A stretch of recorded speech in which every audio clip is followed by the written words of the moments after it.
Good afternoon, where I'm at, and welcome to Read Aloud 3, where it's you, me, and the Trinity. And I would just like to say again, welcome. We're reading in the book of Second Chronicles, and we're trying to build some real consistency with reading the Bible together every day. But I have been lacking in my consistency ever since I started the channel. There's been some times when I've been much more consistent, easier to be, and so on and so forth, and I'm sure we all know about that.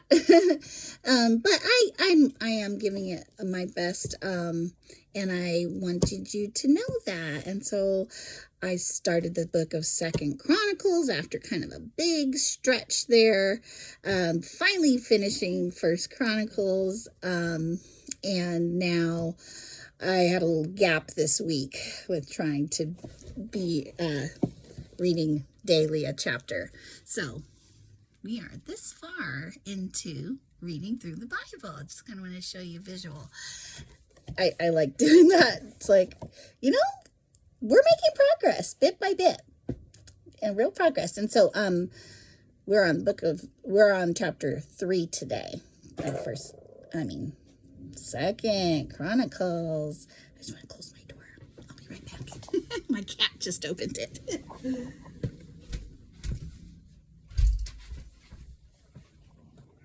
Oh yeah.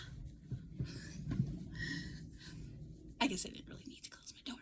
But anyway, see, this is very casual, getting together every day, reading aloud, which is a wonderful practice for, I think, understanding for most people.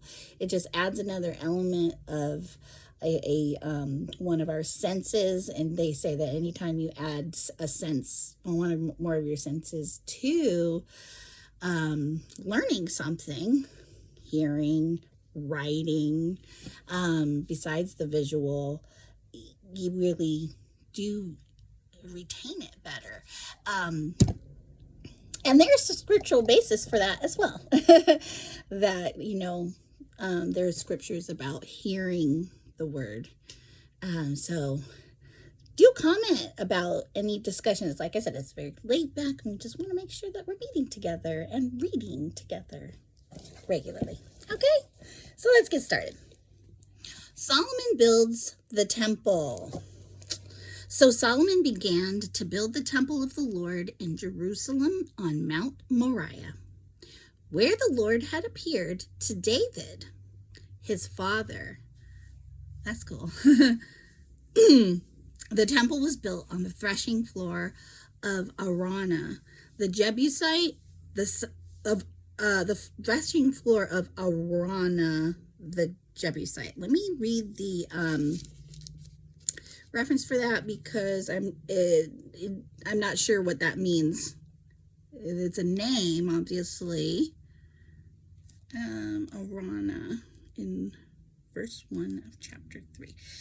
It says Hebrew reads Ornan, a variant spelling of Araunah. Compare 2 Samuel 24:16.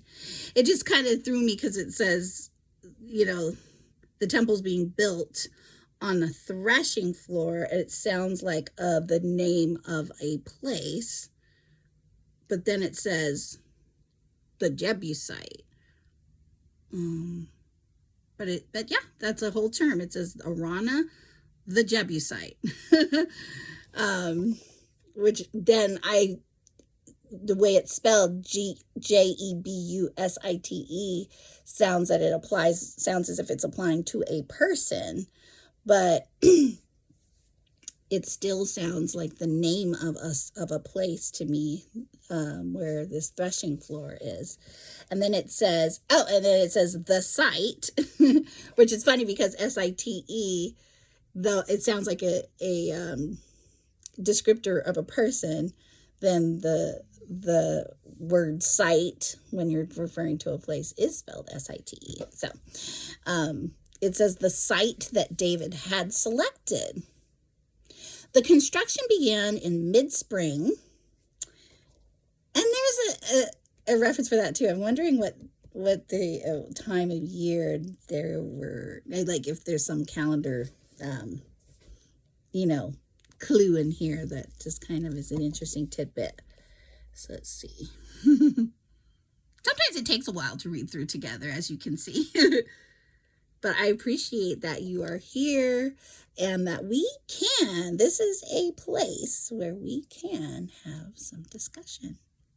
All those things that come up and bubble up for you, just like they do for me. I do hope that you will, leave it in the comments below so that we can have that discussion. So let's see. We're on verse. That was a really long first verse. More first. Sure. Oh no. Verse 2. Hebrew on the second day of the second month. Okay, interesting. I guess that's when mid-spring starts. Which here now in our calendar, it's more winter month. All right. And this was during the 4th year of Solomon's reign. These are the dimensions Solomon used for the foundation of the temple of God, using the old standard of measurement. It was 90 feet long and 30 feet wide. The entry room at the front of the temple was 30 feet wide, running across the entire width of the temple and 30 feet high. He overlaid the inside with pure gold. He paneled the main room of the temple with cypress wood, overlaid it with vine gold, and decorated it with carvings of palm trees and chains. Palm trees have had their same appeal for many years. I just think when I see palm trees, a lot of times I'll be like, wow, it's so, something about a palm tree. And every once in a while in Seattle, I'll see somebody have a palm tree in their yard. And I'm like, that just looks so out of place in our region. But it definitely is a special tree. It catches your eye and you're like, wow, this is special. All right. Oh, and then there were the palm branches that were when Jesus, when we get farther into the New Testament, we'll learn about how the palm branches were used. So let's see here. Sorry.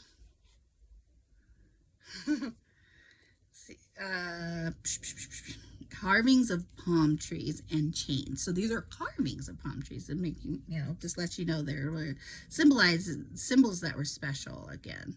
And chains. He decorated the walls of the temple with beautiful jewels and with gold from the land of Parvaim. He overlaid the beams, thresholds, walls, and doors throughout the temple with gold. And he carved figures of cherubim on the walls. And we know those are definitely a special symbol. He made the most holy place 30 feet wide, corresponding to the width of the temple, and 30 feet deep. He overlaid its interior with 23 tons of fine gold. The gold nails were used, that were used weighed 20 ounces each. Sounds like a lot for a nail. He also overlaid the walls of the upper rooms with gold. These chapters in the past for me have been like kind of a drudgery. Maybe that's why I have never read through the Bible before. I actually have not. And this is a first for me to be attempting together. But now that I'm doing it, I'm realizing, it's,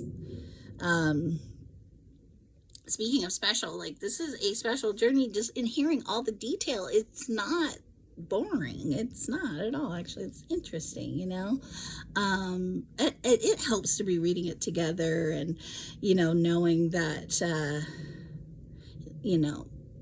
there's things to share about that spark in my mind that I can share. But I just feel like now as they're giving it a chance. It's different reading in the books of Chronicles, and I really appreciate that. All right, he made 2 fingers, let's see, 2 figures, shaped like cherubim, overlaid them with gold, and placed them in the most holy place. Verse 11, in case you have gotten lost by now. The total wingspan of the 2 cherubim standing side by side was 30 feet. Wow. The total wingspan. Interesting. I was just commenting to my son about seeing someone who was 6 feet 10 inches, and I was a little bit like, impressed by it, even though I have people I have most of the siblings that I have quite a bit of height. I'm kind of the runt, so I'm more of an average height, but I've been around a lot of tall people my whole life, and I'm just like, but 6'10" seemed, whoa, so it just gives some perspective to when it says that one of the wings was 30 feet long. One wing of the first figure was 7.5 feet, more than that, 6'10", along, and it touched the temple wall. The other wing, also 7.5 feet long, touched one of the wings of the second figure. In the same way, the second figure had one wing 7.5 feet long that touched the opposite wall. The other wing, also 7.5 feet long, touched the wing of the first figure. So the wingspan of the 2 cherubim side by side was 30 feet. Ah, I see. So it's the 2 wings touching that make that. As it said, if I read more carefully in the verse, it says the total wingspan of the 2 cherubim standing side by side was 30 feet. And I mistranslated it just like that. It's like that telephone game, where it's like if somebody repeats something and then by the time it gets all the way around, it's totally different. So, gotta be careful. So let's see here. They stood on their feet and faced out toward the main room of the temple. Across the entrance of the most holy place, he hung a curtain made of fine linen, decorated with blue, purple, and scarlet thread, and embroidered with figures of cherubim. For the front of the temple, he made 2 pillars that were 27 feet tall. Yeah, I can imagine pillars being that tall, but that's a very big temple. Each topped by a capital, okay, extending upward another 7.5 feet. So 7.5 is kind of a standard here. He made a network of interwoven chains and used them to decorate the tops of the pillars. He also made 100 decorative pomegranates. Pomegranates are also another thing I've noticed in the Bible that are special. I've been using that word a lot. And if you've ever just seen a pomegranate and tried to eat one, that is a special fruit. Like, it's just beautiful, right? It's like, whoa. It's just like jewels, amazing looking. Many fruits are really, but it's unusual to us too, I think, in America. So let's see. He also made 100 decorative pomegranates and attached them to the chains. Then he set up the 2 pillars at the entrance of the temple, one to the south of the entrance and the other to the north. He named the one on the south Jachin and the one on the north Boaz. That is a familiar name, and I'm going to see what the reference, this is the end of the chapter, at the bottom of the page says about Boaz in this place. So we ended on verse 17. As in the parallel text at for 1 Kings 7, verse 46, Hebrew reads Zereda instead of Boaz. Interesting. It doesn't give me more explanation than that, but I will make a comment on the kind of what strikes me. I would just imagine that as Solomon is building the temple, David's son, just like, I think like how proud God might be of him. You know what I mean? Like, he's using all these elements, all these materials that God created, and just brought them together in this magnificent way to honor God, you know? And I guess it makes me think too, now that I'm talking about it a little more, that's what I like about also reading together and talking and commenting about the scripture. This kind of triggers other thoughts. It's like, that's what God, he puts these raw materials in us too, right? That are unique to us, like these pomegranates. Somebody might have pomegranates, somebody might have cherries, somebody might have, other, stuff to work with. But for us to go, oh, look what God made, look what he gave me, to work with, and then put them together in this magnificent way, or, find a way to make it worshipful to him by creating this temple. This is what Solomon did, but we are his temple. And like, what are we not necessarily creating, because it's been created, but how are we putting those things to use and bringing glory and honor to God by using them, and thinking like, aren't these things special? Like, let me dedicate those things to God, And so with that, I am going to say, I hope you have a wonderful Friday.